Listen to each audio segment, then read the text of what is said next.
Okay. Can you talk to me about so when Suge went away for the probation violation in 96, 97, a lot of the mob guys didn't end up passing if they did pass until later, like 2001, 2002. So I'm curious, what did people like, the Buntrys, the Neck Bones, Trayvon, what were they doing when when Suge was locked up, and were they still working for the company? Yeah, that caused a lot of friction back then. So what happened was, like I always tell you guys, Suge budget went from 1.5 million a month guaranteed to $350,000. And what happened was everything was being leased, even their cars was being leased and all of that. Now the finance companies and all of that was like, hey, turn your cars in. Hey, we want the cars. We falling behind on payments and stuff because of the readjustment and all of that. And so that's probably why Reggie got put in the position that he did. Reg, go get the car. Go get the car.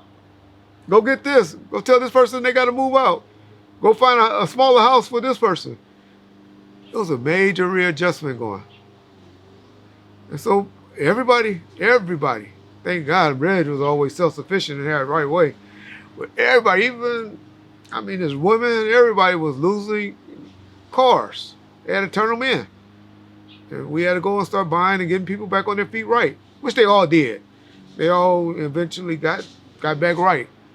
But it took about 3 or 4 months for people to lose stuff. And so the homies was having a big major problem with it. Like, no, but they complied.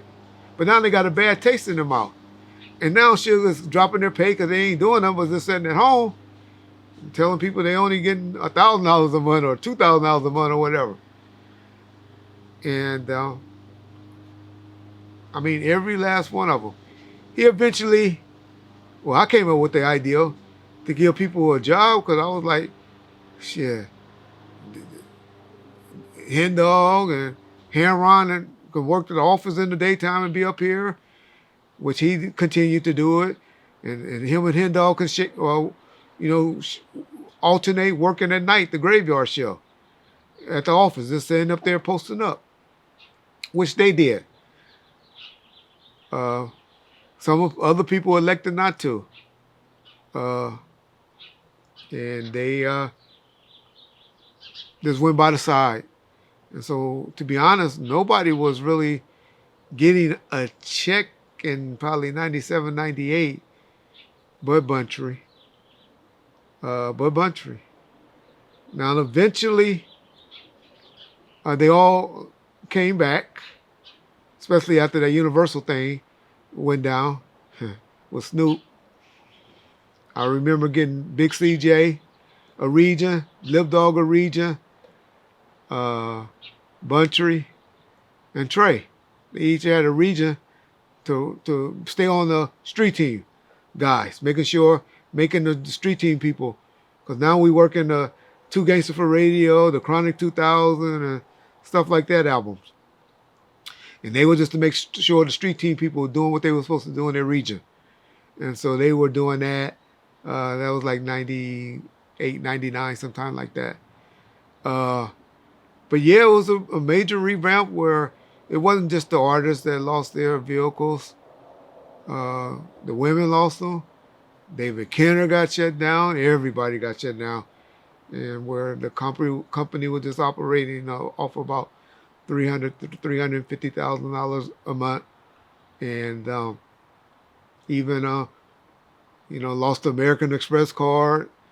It was a lot going on during that time. It was a lot that took place that Reggie Wright had to deal with to get back in order, with a lot of different lawsuits and financial woes. But he still had the ownership of everything, and that's what you want. Even though your cash flow get low, as long as you still own your stuff. And that's what kept us alive. He still owning the building. He was still owning his publishing rights. He was still owning his catalog, where I think I sold that catalog to different companies or licensed it out on 4 different occasions. And each time, minimum, to have the rights to license the album was advanced $3 million. And then thank God for the Tupac albums and its sales. And that what kept the doors open and kept everybody maintaining their semi-life status and his family, which is ultimately the thing where his mom and his, kids and all of that were eating. And we still had a staff of about 15 to 20 people that were still working, and they were able to feed their families.